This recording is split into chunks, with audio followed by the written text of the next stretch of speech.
Hello and welcome to 60 Minutes or Less, a new podcast from Birthday Cake for Breakfast. I'm Andy Hughes and for our 7th episode we're speaking with Steven Hodson, guitarist and vocalist in gnarly quartet USA Nails. Having formed around 2013, we've been following USA Nails for pretty much the life of Birthday Cake for Breakfast. I still fondly recall their appearance at ArcTanGent Festival almost a decade ago and a slot on the lineup early on in the day. Their raucous half-hour set separated the strong from the weak willed, and after a night on the pale ales and who knows what else the night before, some couldn't hack it and made a swift exit. Following a blistering appearance at the festival, we've since had the pleasure of interviewing USA Nails a number of times over the years and have caught them live in the flesh whenever possible.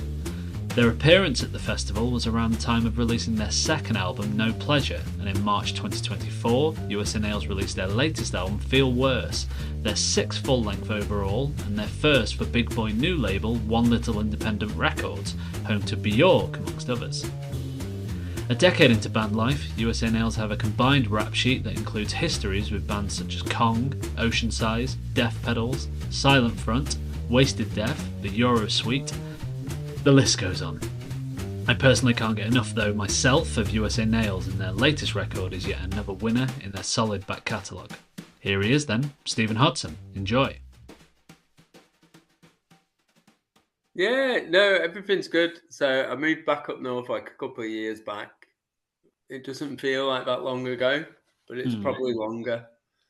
Yeah, everything's good. It's nice being back up north. It was quite an adjustment at first, but yeah, it's good. Good to be back up here. Moved back to the north, and obviously you've had a few sprogs over the years. I'd assume, that having kids, a lot of people would limit the enthusiasm that they'd have for being in a band, and sometimes bands have casualties because people do want to just go and focus on taking care of their kids and stuff.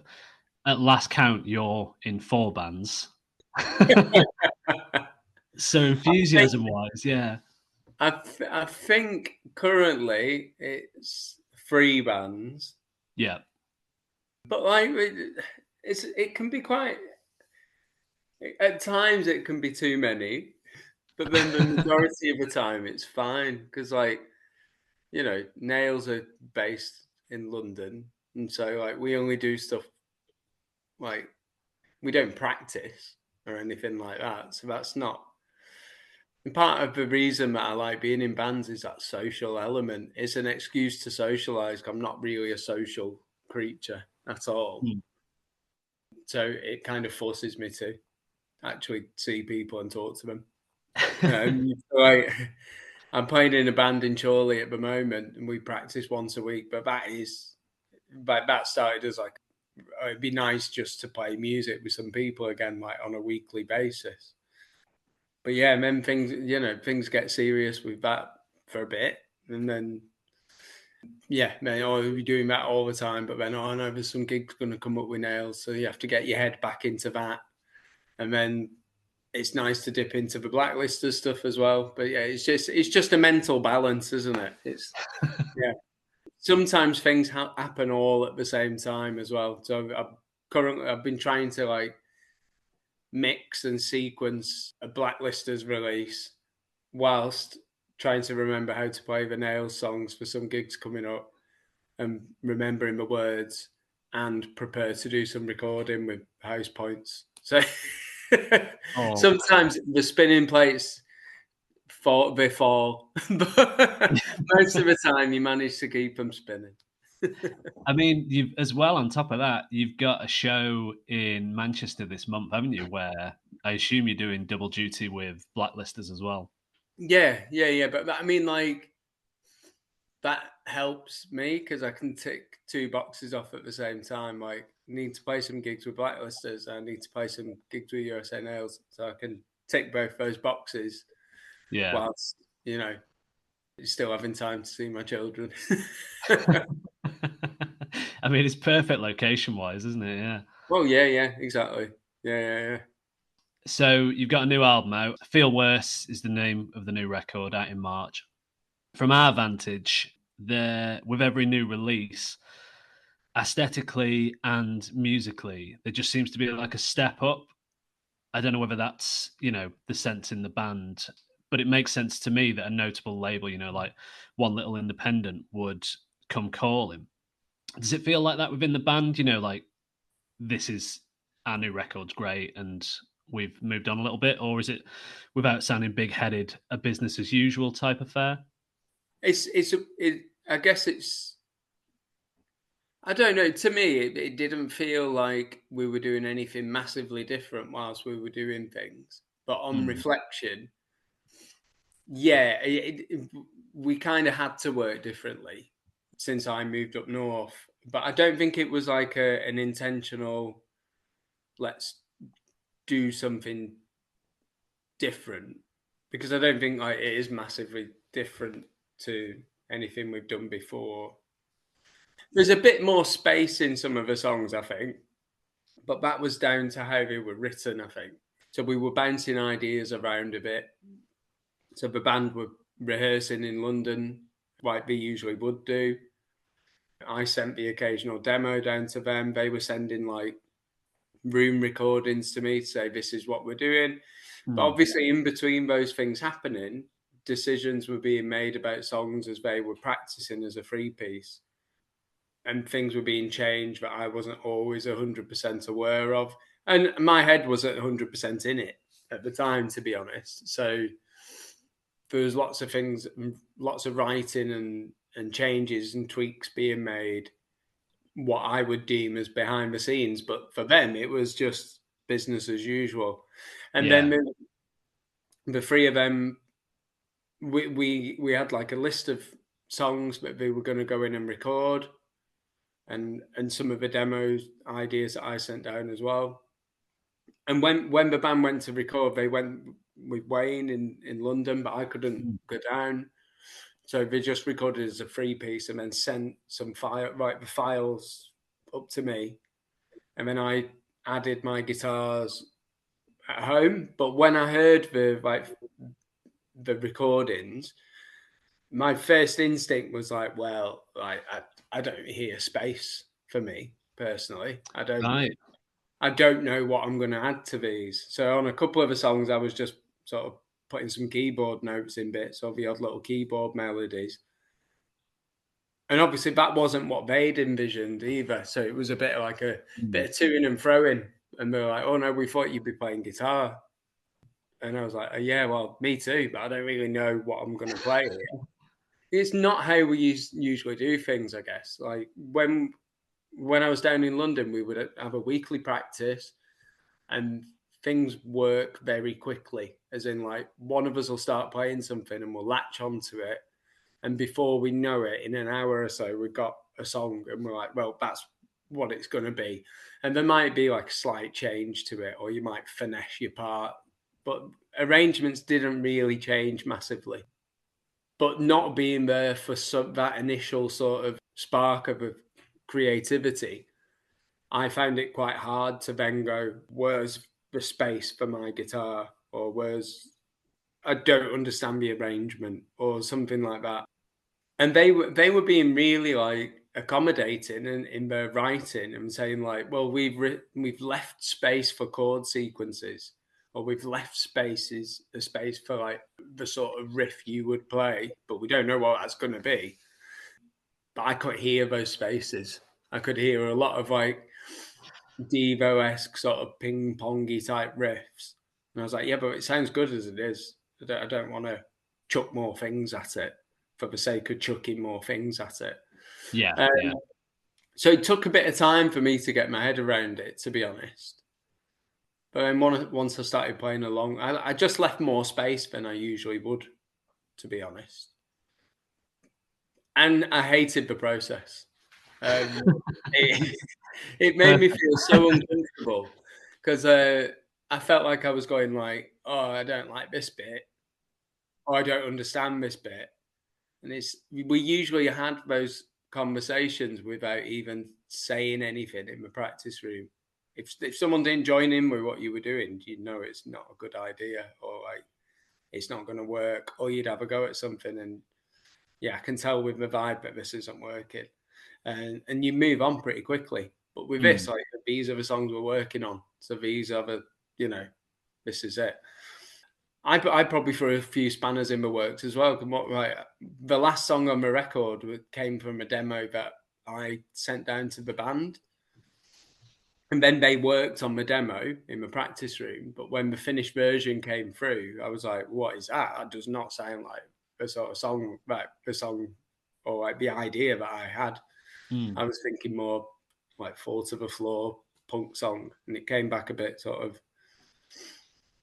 more sort of jaunty sounding or discordant than I had envisioned. But I ended up just like I took the guitar parts off and the bass parts, and I redid them. At the time, that's probably a really bad thing to do, but that's how I wanted it to sound.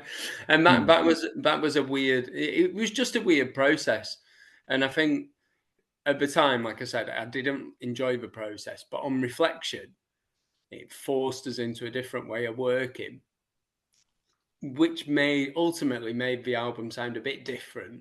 Not miles away from what we do, but a bit different. And it was probably a positive thing, even though at the time it definitely didn't feel like a positive thing. Then we've had loads of conversations since about, how are we going to work from now on? What we're going to do? And we're like, we'll go to a residential studio and we'll write and record at the same time. But then we to and fro with that idea, because you might go and just come back with absolutely nothing. And then that's, a bit of a financial loss, and also would be very draining, like creativity wise and emotionally, I guess. So we'll probably try again doing the same thing, and it'll probably be really frustrating again. But I think it'll pay off. I think we've already started like a WhatsApp group where we're all putting little video ideas and things like that. And that isn't what we were doing last time. It was more like almost fully formed ideas that were kind of coming out in the dark the original time you did it, rather than this WhatsApp group chat you've got. I think that this is a better way of doing it. Like, if we've got a riff idea, we'll send it to the group, and we're not putting loads of chat in that group, so it's not getting swamped with other stuff. It's just like a whole ream of videos or audio recordings, and that seems to work well. But we've not tried to finesse any of those ideas yet, so we'll see. Yeah. And the WhatsApp's not just filled with Gareth's memes or anything like that. Well, exactly. We got a separate one for that stuff. Yeah. How do you? I mean, obviously you've kind of touched on it already, but how do you get in a headspace for getting these files across and going, right, I need to figure out what the guitar parts are, keys, vocals? Obviously, the three of them, even though Gareth, when he did that feature for us, as well as yourself, said, that they felt quite rudderless. And you described yourself as a practice room general major, I think it was, which I thought was great. Yeah. Like, how, without that great spark of creativity, like you've touched upon already, how do you literally just sit at home and you just have to figure it out from there, or do you? What do you mean, like with a almost finished song? For yourself, like, I mean, getting these songs back from the three of the rest of the bands to then having to. Well, I mean, it was very similar to how I approached it. Was very similar to if I was in the room, and I tend to like the first thing that I come up with is generally the first thing, like the thing that I'll use. So that's why this process was a bit strange, because I was sending the first thing that I'd done, and on some things it was like, oh, that's maybe not what we thought you would have done, and it's like, oh, well, I've done it. That is what I've done. Yeah. But like, obviously, you have to bend and you have to figure this process out. But yeah, it's one of those, like, especially when you got kids and stuff, you have to have like a very specific. This is the time that I'm going to go and do it. I can't remember if it was like a half term or if it was just a weekend that I put aside, and I just, right, I'm going to do it now, and I'm going to write and record at the same time, so that I'm not, my head's just in that, and I'll just try and get it done. And then the lyric writing was very different as well, because that was all, we had a sort of theme idea, but that was loosely around the lyrical ideas that were coming up anyway. Mm. And I just thought it'd be a good idea to have a sort of direction, a thematic approach to the record. It's a very loose theme anyway, to be honest, but I think that helped with writing lyrics for me anyway. I tried to think less about myself and more open or narrative based this time around. It's you touch upon the themes and such, and obviously, there is a few themes in there, but one of the things that I picked up on, it's something that's, been with the life of the band since the second album, possibly from the first album, but it's that theme of pleasure and, like, obviously the second record, Pleasure in the title. On Character Stop, there's obviously the song of the same name from the second record, and pleasure itself comes up quite a few times across the songs on this record. Is that like a conscious thing as well, or is that again part of a theme that you've said, let's touch upon this? I guess like with this record, it was more like the sort of uncomfortableness of people finding pleasure in things that shouldn't be pleasurable. Like that. Yeah. That's yeah. I mean, like we have touched upon the same themes that this record looks at on other songs and on other records as well. But I feel like every other record has been a jumble of things. It's like more of a scrapbook of approaches of lyrical ideas or themes. It's like whatever comes to mind, that's in that song. And I thought it'd be nice to sort of tie things together. But I guess but the sort of pleasure thing does come back repeatedly. I don't know why, because it's not always about pleasure as in like a positive thing. Sometimes it's like people finding pleasure at the negative or poking fun and things like that. It's almost in contrast to the music, really. Like, it's always come back to that pleasure getting referenced or coming up. I always just found it very interesting that it was, a subject that comes up again and again, but I appreciate that it might just be like even in the press release, Gareth says the word pleasure about 5 times, I think. I don't think it's conscious. I think he's just saying it, But obviously you've talked about different things as well, and this pleasure aspect, from schoolyard bullying to people getting pleasure from genuine pain, or people seeming in pain from whether that be on reality TV or a person physically being hurt. Reality TV is a topic of interest on the new record, rather. On Computer Screen touches on the nature of that strange TV show Catfish, and but also like internet dating and all that stuff. I mean, I was fortunate enough to have missed all of that. I can't imagine and like that being in that world, and I don't know, having to represent yourself in certain ways. I don't know. It's all very bizarre to me. I feel like I've always, certain like people my age have always sort of missed out on certain aspects of culture, but are just about like, so we were late. Like, I'm 42, and so like mobile phones became a big thing when I was past it. Like, I wasn't a teenager when everyone was like, mobile phones, MySpace, and that sort of thing. It was there, but it wasn't everything. Your social presence, I remember like having a MySpace and changing my background and like picking the song that goes on it and your top 8 friends and things like that. And now it feels like everything. There's so much social pressure with how you represent yourself. And like everyone has the potential of being a celebrity for no real reason. And I think it's really scary. And it's gonna, I worry about like a lot about like the impact it has on people. Not worry is the wrong word. I just find it, I don't know, really interesting and really sort of I wonder what the impact will be on people in like, what will people say about social media in like 20 years? Like, will they be like, do you remember that thing where everyone, put videos of themselves like dancing to a certain song on this one platform, and wasn't that weird? Or will everyone just still be doing it? And will television have gone? Will film have disappeared? And will everything just be about, that every man is man as in, Yeah, you, person. Yeah, yeah, everyone is like the celebrity if you can, tap into dance. that world. Yeah, And I just think it's really interesting. It's bizarre and creepy.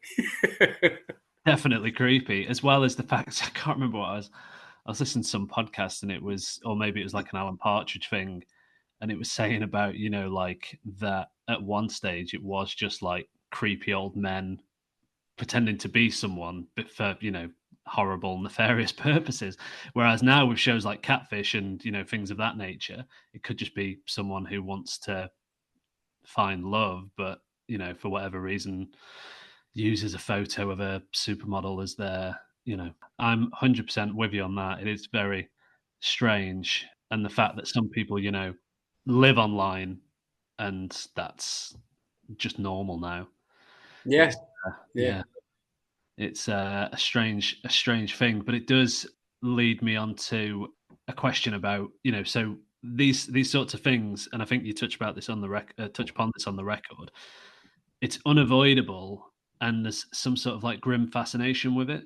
Yeah. Like the amount of time that I spend sort of doom scrolling on on like Instagram, and mainly Instagram, it's unbelievable. The first thing I Mm. do is, when I pick my phone up, is, click on that and have a scroll through. And I'm like, what am I doing? Like, Yeah, I've got way better things that I should be doing with my time, or like way more important things. But you get sucked into this mind space. I guess like the most paranoid people in the world would probably say, well, it's a control mechanism or something like that. But I don't know if it is. I think it's just bizarre entertainment. And I think we do find enjoyment of watching people do bizarre things. And like that's the main thing that I think, like, that's the theme that keeps coming back to me. Like, and looking like scrolling up and down and watching. My favorite thing to find on Instagram is someone sort of singing a song with a guitar in the bedroom, and they just blatantly can't play their instruments. And I just yeah, find it fascinating and like hilarious and great, but not like, they're a rubbish musician. Just like, what has propelled that person to? I mean, I'm talking about myself as well. Like, some people might see like the stuff that we do and be like, "What the hell are those guys doing?" yeah. you know, I it's suppose bizarre. what quantifies success as well, Yeah, yeah. Well, definitely not anything we're doing. I mean, like, people who've got like 1 billion plays on YouTube, just like doing a bad cover, like they quantify it as loads of people watching what we do. Yeah, it's I don't know if you've ever seen that guy. I really like him, but it's just this really hench bloke, and he's in his bedroom The with a dancing guy. yeah, Yeah, brilliant. he's brilliant. He's a He's brilliant guy, got like the little mustache. fantastic. But Yeah, he like, just dances. Yeah, he's brilliant. He's exactly the sort of thing. He's brilliant. Yeah, but at the same time, it's bizarre. like he's singing just about audibly enough, so you can't really hear what he's saying. I don't think No, he's getting the words right or anything like that. yeah, It's just strange that he's decided, and he gets millions of people watch him, don't they? And like, yeah, and he probably thinks he's really good at what he's doing. But in one angle, he is really good at what he's doing because it's hilarious. and he's successful. So in a Yeah, way, yeah. yeah. In on that sort of on that sort of theme, in a darker sense, somewhat. Hopefully, your employers aren't listening, but obviously, you get to kind of experience this a little bit because of your actual profession. Sorry, actual profession. That sounds terrible, doesn't it? The real job. No, is that like obviously there are some themes about schoolyard bullying and such, but do you experience that firsthand? Is that like a No, crazy? no, and it's definitely not about anything. My stuff from work doesn't tend to seep into my my sort of creative practices really. Yeah. It used to in the past. Like there's some songs on the first record about like going on staff dues out and feeling really socially awkward, and a song on, I think the last song on the second record as well, like about sort of drinking to sort of fit in, Oh, that to sort of excess. thing. Yeah, yeah, yeah. Yeah, yeah, but like that was more about a reflection on me rather than other people. And I Mm. think like the sort of schoolyard bullying stuff, it's definitely more of a comment on like the sort of, it feels like a very British thing. I'd say even English.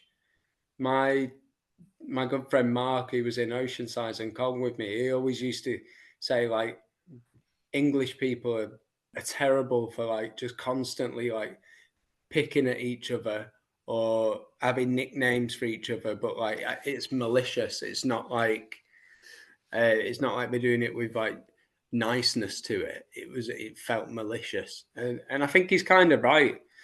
I don't know if it necessarily always comes from like a negative place. I think it's more people just dealing with their own insecurities. So it's more a comment on that, and I think it just made me sort of reflect on my school experience as a child and social positioning, like within a group of people. It starts so early, like primary school, secondary school. Like people notice differences and they start to socially position themselves and pick at people to put themselves on a certain ladder.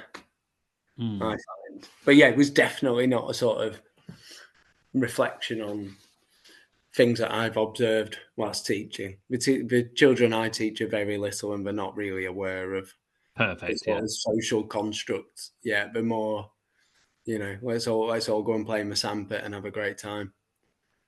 Because I imagine the age up, when they're getting towards 15 and 16, 'cause school was like, over 20 years ago for me, and I can only imagine it's mental out there. So yeah, I was interested in that as, as a theme. But I mean, you've talked about your own, formative years and vulnerabilities and stuff. And was it hard putting that out there on record, or the way, No, no. I mean, I no, because I don't view school wasn't necessarily hard for me. I had friends, and so that was all fine.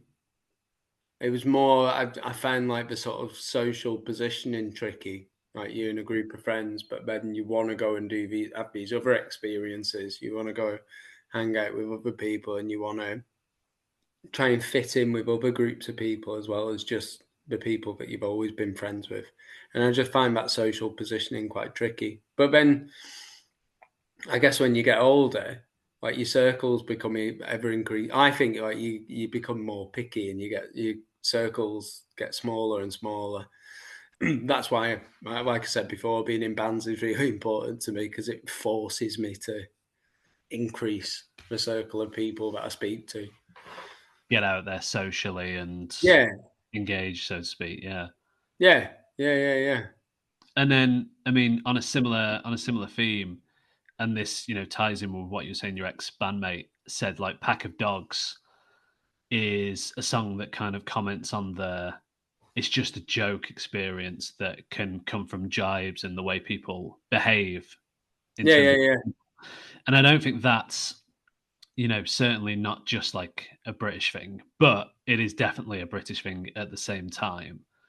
And I just thought, yeah, that was an interesting comment on that as well. Almost like laddish culture, like saying something to someone and then being like, grow up, you find like don't take it to heart, don't mean it, or that kind of Yeah. thing. And I think when you're younger, you do you That I think there's always an intention to pick at someone, but I don't think you really know why. But it fascinates me when people do it when we get older. It's just a bit like what's This was your angle? yeah. Or what are you doing? Yeah. If Yeah. you want to raise, you don't have to be a knobhead to me or whatever. Yeah. Yeah.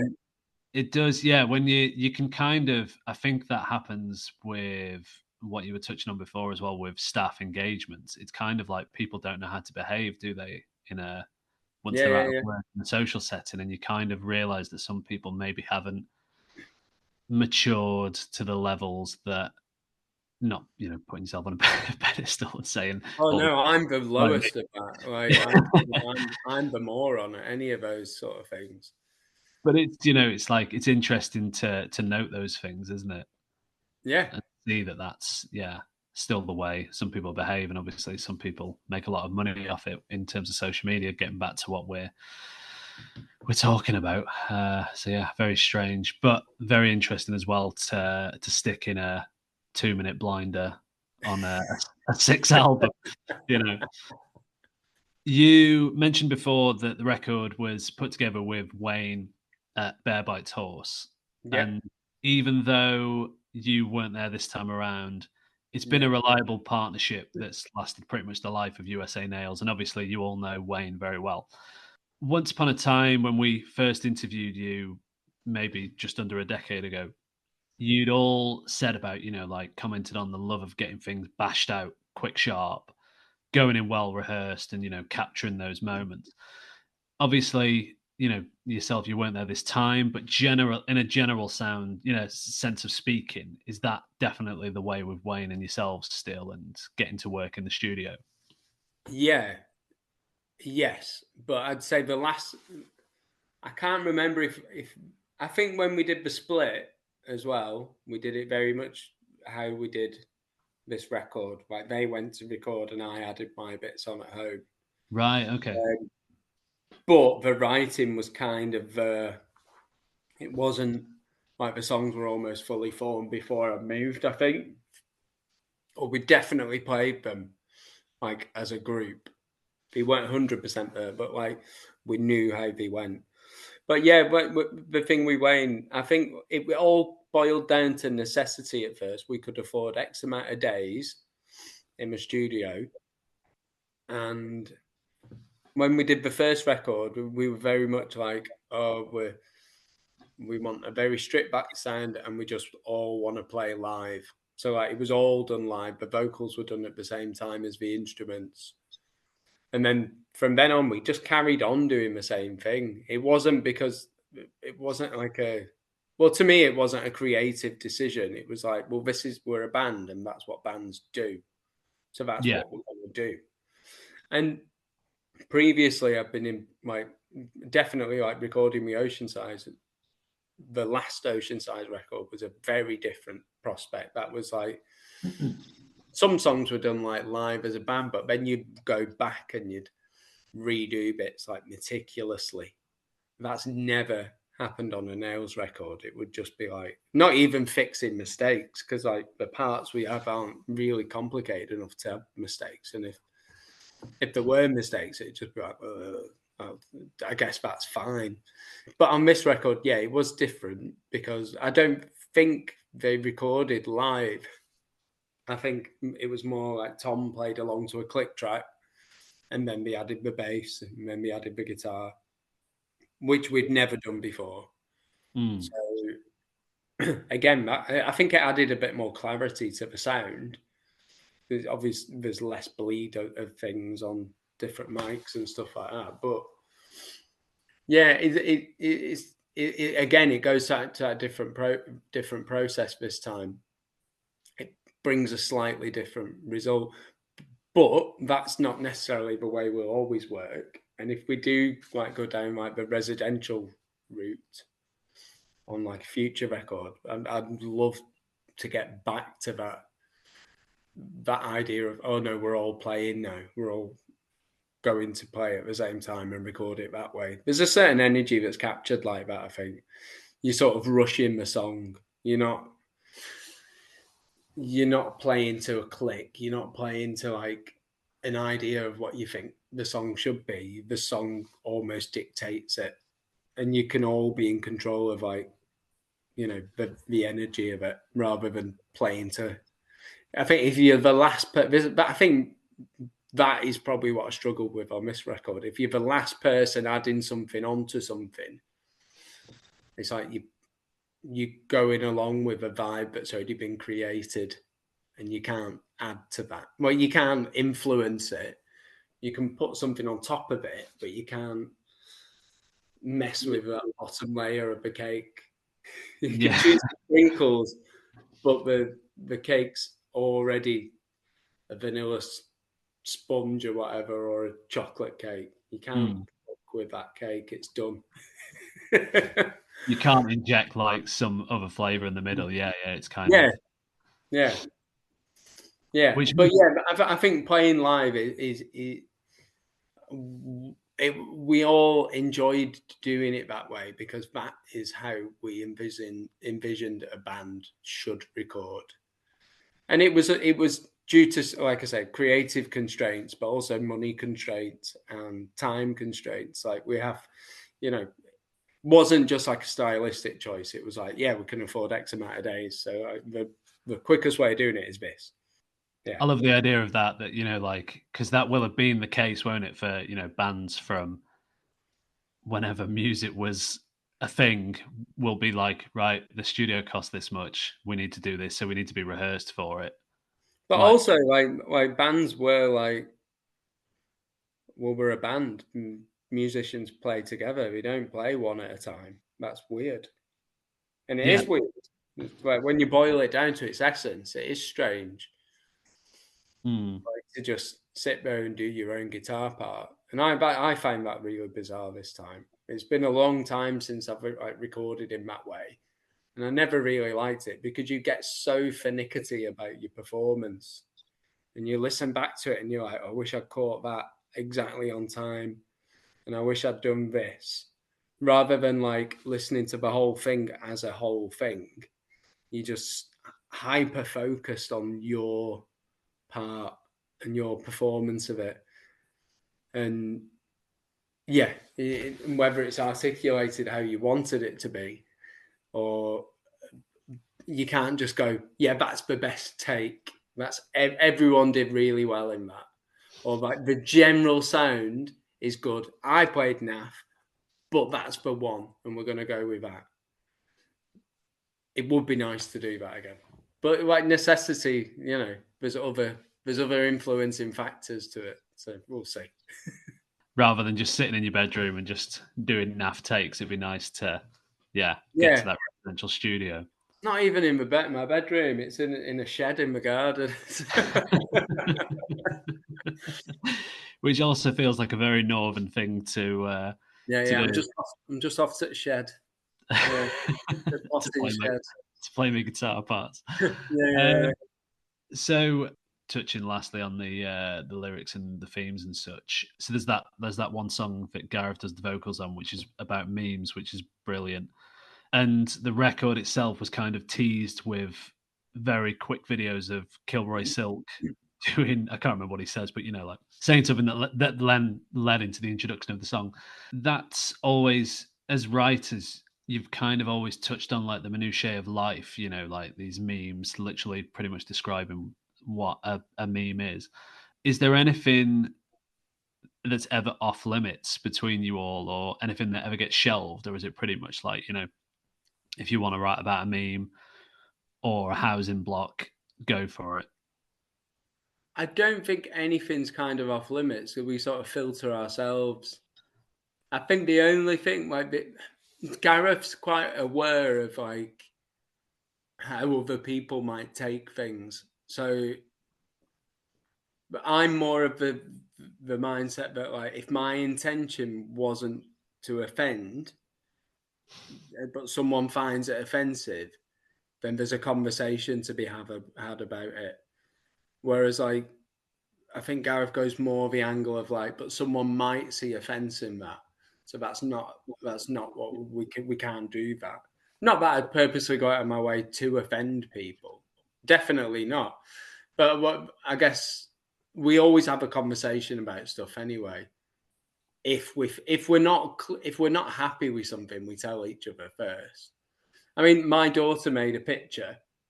My 4-year-old daughter, she was 3 at the time, and it was like a very simple collage that she'd done one morning, where it was a picture of a housewife from a magazine, where she'd just got an orange glue stick and smeared it over the woman, and then slapped a piece of tape across her face, like a little piece of like decorative sellotape. It's like glitter tape or something. And I picked it up and I was like, that's an album cover. We're going to use that. That one of my bands is going to use that as an album cover. So I sent a photo of it to the group, and Gareth was like, it's a bit anti-feminist. And I was like, whoa, wait, I can see where you're coming from, but my mindset on it was, it's not because a 3-year-old child made it. So there's no meaning behind it. It's a picture with glue on it. So like, I'm saying, there's a conversation to be had about these things. But then I reflected on what he was talking about, or it could be seen as that. It could be seen as anti-feminist because, it's definitely a picture of a housewife, and it's been scribbled over. Basically, it could be seen as that. I still don't think it is, but that is fact. You have that conversation about it, and you're like, if people could be offended about it, then maybe we don't do it. Could be difficult, yeah. Yeah, it could be difficult, but then I showed it to another band I'm in, and they were like, "That's great. Let's use that for an album cover." So, so it just depends, like where. What you think, what your thought process is on things as well. But yeah, we don't have any sort of, I guess in the band it would be like, if someone finds something offensive, like any of us, then we wouldn't use it and we wouldn't do it. We obviously won't be sort of aiming to offend. At the same time, we wouldn't be overly censoring ourselves, but we're not that type of band anyway. We're not shock jocks. Famously. Yeah. I mean, we've always just talked about I think lyrically, like up until like this record, it's always been just write about anything, and anything that could be seen as offensive, just poking fun at yourself anyway. If other people see something within that, then I've always said, well, that's them putting something to it, but it's not there. I don't think there's anything in our back catalogue that could be deemed as like massively offensive anyway, to be honest. I don't know. It's always either a bit abstract or it's very inward looking, I would say. Yeah, or I'd say some songs very, at the time of writing, quite literal. The one that always comes to mind when I'm thinking about it is the one that's about like Kraftwerk, say, being robots. But then when you think about it after like a while of performing, especially after performing it for a while, then you're like, I don't think I was talking about Kraftwerk being robots. I think I'm talking about something else. And I think that, that happens in lyric writing a lot. I think you start doing something, but the subconscious is telling you something else. And that's really interesting. And now we can finally talk about your new project, Shock Jocks, with your 4-year-old's painting. So the new record itself, Hex Records, are putting it out over there. So no, they're just... Is that right? One little independent are doing it everywhere. Yeah, they've just bought a bunch of copies so they can sell it cheaper to people in America. Because obviously the shipping price would be... Has gone mental, yeah. Yeah, I don't know how much it is, to be honest. I don't really get involved in that side of it. That minutiae of getting the record. Yeah. That kind of ties into what the question was, that as a band, you've all built up, such reliable contacts throughout Europe and the States through shows, word of mouth, and no doubt, countless emails. More so the shows aspect of things. Yeah, Um, it's all Gareth basically. He's the brains of the operation, and the sort of not. It's not a negative.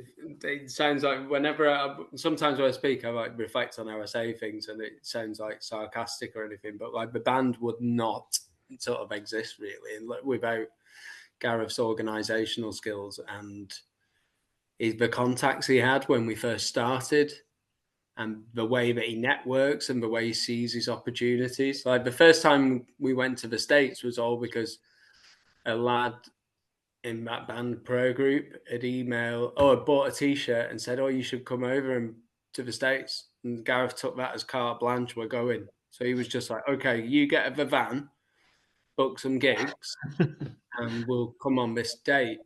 And then from then, it just happened. He sees these opportunities and he sort of moves on them. Whereas, like, I think the rest, and I've always said it, especially when it was Matt, Dan, and myself, I was like, we would just be three idiots drinking in an alley if it wasn't for Gareth. Or we probably would have played a gig, or we would have, but to no one and then stopped. Yeah, you need someone who's got that sort of like, I guess some of us in the band have quite a nihilistic vision towards being in a band, and like, you just go and you do these gigs and people come and da da da da da. Whereas Gareth's very much like, he's got an idea for it, and that's good. Not a fixed idea. He's not like got a 5-year plan or anything, or not that I'm aware of. But he has spreadsheets, and that helps everyone. I think it's good to be the person who doesn't have spreadsheets, but it's good to know the person who does. It's good to know someone has a spreadsheet. I'm still figuring out how to use these spreadsheets and Google Calendar. I mean, we've obviously struggled at the very start of this call just to get one screen on the other, but yeah, so I'm in a similar boat. Touching on your old drummer Matt, though, in that first interview that we talked about, which probably ties in with what you said about the three of you just drinking in an alleyway. We were. So yeah, we were. Or in a car park, I think it was. Yeah. Oh yeah. Of course we were, and yeah, I think Dan had his drinks in his pockets. But Matt had said it was, going on these jollies abroad. He said, direct quote, "It's an excuse for us to lose our minds and piss the bed." It's less that now, but I think at the time it was, it was very much like Gareth quit drinking about 4 years ago, and I think slowly but surely the rest of we've definitely not quit drinking, but we've grown up a bit. But yeah, wetting the bed did happen on occasions in the past. Yeah. But that's just a holiday frivolity, isn't it? Well, you'd say so, but it's probably because we're just idiots. Yeah, you can't. Yeah, can't. So again, it falls back to that, like finding it hard to socialize without having, alcohol as a lubricant. It's kind of difficult to schedule piss in the bed in a Google Calendar. Yeah, I reckon I could factor it in every now and again, but yeah, it wouldn't be appropriate anymore. Yeah, don't stick it in the spreadsheet. Yeah, that's great, Stephen. Thank you very much. Very enjoyable. Good to chat, man. Hope you're doing well. Yeah, all's good. All's good. Good, yeah, sweet, just man. very busy. Yeah, it'd be nice to play some gigs again. Like when you have that whole, there's loads of stuff going on with the band, or it feels like there has been loads of stuff going on with the band, but actually at the same time, there's not been the stuff going on with the band that should go on with the band, like the actual physicality of being in a room and playing. I went to London and we had a photo shoot. I came home. Wow. So it's like that sort of thing. It's like, oh yeah, well, we did, but we've not actually played a gig in ages. So it'd be nice to play some gigs again. Yeah. Oh, we did one. We did one in London at a tiny place called Blondie's. Oh yeah, in November, which was a bit strange. We don't really have a PA system, so it was like It was more like a let's book a gig, like a small intimate gig, but it was maybe probably a bit too small and intimate. It didn't feel like you were getting anywhere. Like you just Oh, right. you played. No, it was good. It was a full room and it was fun, but it wasn't like because it was a standalone gig as well. Usually, like you'd have like a couple of gigs, and you play one, and you might think, it was good that, but tomorrow's going to be way better. But instead, we played this one gig, and it was like, oh, it's nice to see you all, but I don't know if that was very good.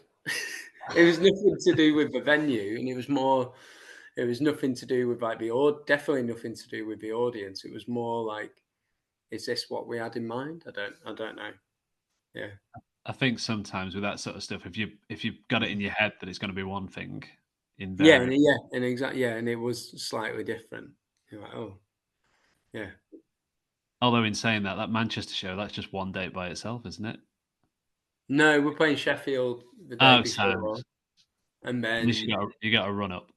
yeah, and then we're playing London the month after, and then we're going to Europe the month after that. So to me, that feels like there's a chunk of activity happening.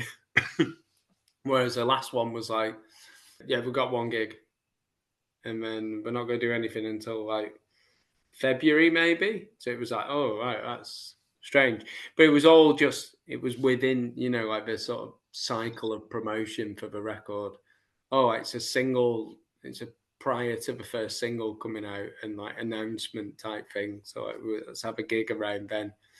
Probably didn't really need to do it to be honest, but it was fun. It was sort of fun. Not 100% fun, but yeah, it was all right. This far into it for something to just be all right. Yeah, That's all it's you all look right. for. Yeah. If it becomes anything less than just all right, if it's anything like our Spain and Portugal tour, then I think we'll just stop. Knock it on the head. Yeah. Yeah.